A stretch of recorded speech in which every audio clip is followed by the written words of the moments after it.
क्या आरक्षण की व्यवस्था भारत के संविधान में सिर्फ 10 साल के लिए थी? क्या आरक्षण सिर्फ 10 सालों के लिए दिया गया था? ये सवाल इसलिए मैं पूछ रहा हूं क्योंकि बार बार मनुवादी ब्राह्मणवादी लोग ये प्रचार प्रसार करते हैं कि आरक्षण में भारत के संविधान में बाबा साहेब डॉक्टर अंबेडकर ने संविधान बनाते हुए सिर्फ 10 साल के लिए ही आरक्षण की व्यवस्था की थी, लेकिन उसे बार बार बढ़ा दिया जाता है। तो क्या ये जो प्रचार है वो सच है या फिर ये बहुत बड़ा एक झूठ है जिसे प्रचारित किया जाता है? इस वीडियो में हम इसी के बारे में बात करेंगे और आगे हम जानेंगे कि क्या आरक्षण की व्यवस्था सिर्फ 10 साल के लिए ही थी।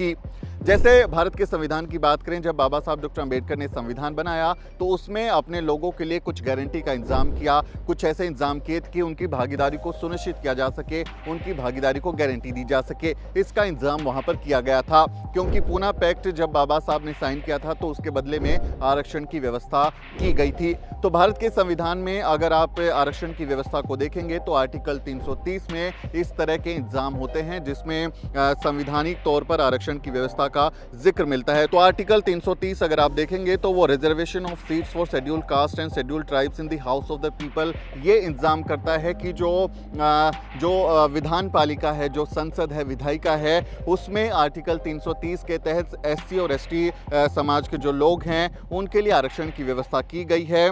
और फिर 332 आर्टिकल को जब आप देखेंगे तो आपको समझ आएगा कि जो शेड्यूल कास्ट हैं और शेड्यूल ट्राइब हैं उनको स्टेट लेजिस्लेटिव असेंबली यानी कि जो राज्यों की विधानसभाएं हैं वहां पर आरक्षण की व्यवस्था की गई है। ये आर्टिकल 330 और 332 में इसका इंतजाम किया गया है। उसके अलावा आप आर्टिकल 334 को अगर देखेंगे तो वो स्पेशल रिप्रेजेंटेशन की बात करता है और इस तरह के इंतजाम की बात करता है कि जो वंचित समाज है, शेड्यूल कास्ट और शेड्यूल ट्राइब, उनकी भागीदारी की गारंटी के तौर पर आप विधानसभा में, संसद में जब चुनाव होंगे तो वहाँ कुछ सीटें आरक्षित की जाएंगी उनके प्रतिनिधित्व के लिए। तो ये दो आर्टिकल जो हैं ये विधान पालिका में आरक्षण की व्यवस्था का जो है इंतजाम करते हैं, उसका जिक्र करते हैं। इसके बाद जब आप नौकरियों में और शिक्षा में आरक्षण की बात देखेंगे तो फिर आप आर्टिकल 335 को पढ़ेंगे भारत के संविधान के। और 335 जो है वो भारत का संविधान का आर्टिकल वो कहता है कि जो शेड्यूल कास्ट हैं और शेड्यूल ट्राइब हैं उनको सर्विसेज में, पोस्ट में उनके लोगों को आरक्षण दिया जाएगा और उनके प्रतिनिधित्व जो है, उनकी भागीदारी है, उसकी गारंटी दी जाएगी। यानी कि आप आर्टिकल 335 के तहत ही शिक्षा, नौकरियों में आरक्षण की बात करते हैं। तो ये जब आर्टिकल आप पढ़ेंगे तो इस आर्टिकल की जो डेफिनेशंस हैं उसमें साफ साफ इस बात का जिक्र किया गया है कि कैसे आपको उनके लिए ये क्लेम जो है, उनका रिप्रेजेंटेशन का, उसको इंश्योर करना है। तो मैं आपको पढ़ के बताता हूं कि आर्टिकल 335 में क्या लिखा हुआ है। आर्टिकल 335 में लिखा है, claims of schedule caste and schedule tribes to services and post, the claim of the members of the scheduled caste and the scheduled tribes shall be taken into consideration consistently with the maintenance of efficiency of administration in the making of appointment to services and post in connection with the affairs of the union or of a state। तो ये इंतजाम करता है इस बात का कि आपको वहाँ पर नौकरियों में उनको आरक्षण देना है। लेकिन आप आर्टिकल 335 को जब आप पढ़ रहे हैं, मैं आपको बता रहा हूँ, इसमें कहीं भी टाइम लिमिट की कोई जिक्र नहीं किया गया है कि ये 5 साल के लिए, 10 साल के लिए, 50 साल के लिए है। इसमें समय की कोई मियाद नहीं है। आर्टिकल 335 ये कहता है कि आपको उनको नौकरियों में आरक्षण देना है, लेकिन उसमें कोई भी ऐसी समय सीमा नहीं है कि इसमें 10 साल के लिए आरक्षण की व्यवस्था थी। तो जो लोग ये कह रहे हैं कि नौकरियों में आरक्षण और शिक्षा में जो आरक्षण है वो सिर्फ 10 साल के लिए था, मैं उनसे कहूँगा कि आप भारत का संविधान लीजिए, आर्टिकल 335 पढ़िए, आपको समझ में आ जाएगा कि नौकरियों में और शिक्षा में आरक्षण के लिए कोई भी समय सीमा नहीं है। तो जो ये झूठ फैलाया जा रहा है कि शिक्षा में और नौकरियों में आरक्षण सिर्फ 10 साल के लिए था, वो झूठ के अलावा कुछ नहीं है, वो एक फरेब है, वो महाझूठ है, उसमें सच कुछ भी नहीं है, वो झूठ ये लोग बोल रहे हैं। अब बात होती है कि 10 साल के आरक्षण का क्या इंतजाम है। दरअसल जब आर्टिकल 330, 332 को आप देखते हैं तो विधानसभा और विधान पालिका में जो नुमाइंदगी करने वाले विधायक, सांसद होंगे दलित समाज के लिए, उनके लिए पदों को आरक्षित करने का इंतजाम करता है। और वहाँ पर यह व्यवस्था की गई थी कि 10 साल के बाद इसकी समीक्षा की जाएगी ये देखा जाएगा कि क्या वहाँ पर बराबरी आई है, वहाँ पर भेदभाव खत्म हो गया है और फिर क्या इसको जारी रखा जाए या नहीं, ये इंतजाम किया गया है। लेकिन 10 साल के बाद इसको खत्म कर दिया जाएगा, ऐसा वहाँ पर भी नहीं लिखा गया है कि इसको 10 साल के बाद में खत्म कर दिया जाएगा, बल्कि समीक्षा की बात है।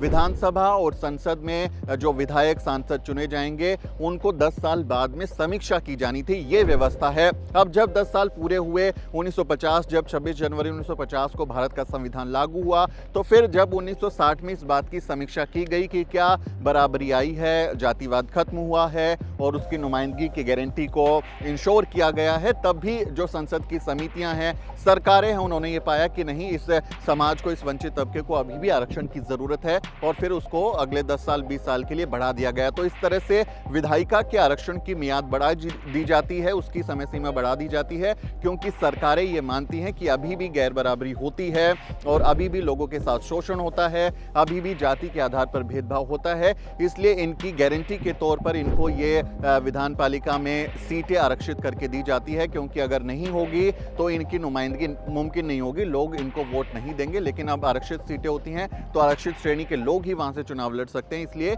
उनको वहां गारंटी मिल जाती है। तो वो समीक्षा सरकारें करती हैं और फिर वो विधायिका के आरक्षण की मियाद को बढ़ाती हैं। नौकरियों में, शिक्षा में आरक्षण की कोई व्यवस्था नहीं है। आर्टिकल 335 पढ़े, आप आर्टिकल 340 पढ़े, जो पिछड़े वर्ग यानी ओबीसी समाज के लिए आरक्षण की व्यवस्था का इंतजाम करता है। वो एक कमीशन बनाने की बात करते हैं और शैक्षणिक और सामाजिक पिछड़ेपन के आधार पर उनके लिए आरक्षण की वकालत करते हैं। बाबा साहिब डॉक्टर अंबेडकर ने संविधान में ही आर्टिकल 340 का इंतजाम किया और ओबीसी को उनके हक देने के लिए बाबा साहिब डॉक्टर अंबेडकर ने काम किया।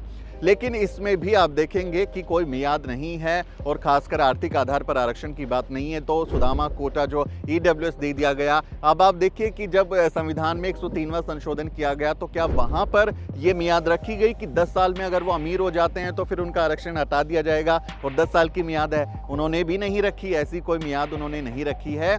लेकिन फिर भी SC ST OBC समाज के आरक्षण के बारे में लगातार ये झूठ फैलाया जाता है कि बाबा साहब डॉक्टर अंबेडकर ने 10 साल के लिए आरक्षण दिया था, लेकिन फिर भी ये लोग उसको अभी भी लाभ लिए जा रहे हैं, आरक्षण को खत्म नहीं किया। 75 साल हो गए हैं। अब उन्होंने ये समझना चाहिए कि वो सीधे सीधे झूठ फैला रहे हैं। संविधान में इस तरह की कोई व्यवस्था नहीं है। तो आज के बाद जो भी आपसे ये कहे कि आरक्षण जो है वो 10 साल के लिए था, उससे पूछिए कि आप मेरे को वो आर्टिकल निकाल के दीजिए, संविधान के आर्टिकल 330, 332, 334, 335, 340, आप आर्टिकल निकाल के बताइए कौन से आर्टिकल में 10 साल की बात लिखी है, किस आरक्षण के लिए 10 साल की बात लिखी है। ये जब आप उनसे सवाल करेंगे तो उनके कहें कि होश उड़ जाएंगे, उनको कुछ समझ आने वाला नहीं है, क्योंकि पढ़ते लिखते तो है नहीं। व्हाट्सएप यूनिवर्सिटी से वो लोग कुछ कुछ पढ़ते हैं और उसी पर अपना ज्ञान पेलते रहते हैं। तो ऐसे ब्राह्मणवादियों के इस झूठ को बेनकाब करने की कोशिश मैंने की इस वीडियो में, जो कहते हैं कि आरक्षण सिर्फ 10 साल के लिए था। तो मुझे उम्मीद है कि आज आपको पता चल गया होगा कि भारत के संविधान में आरक्षण के लिए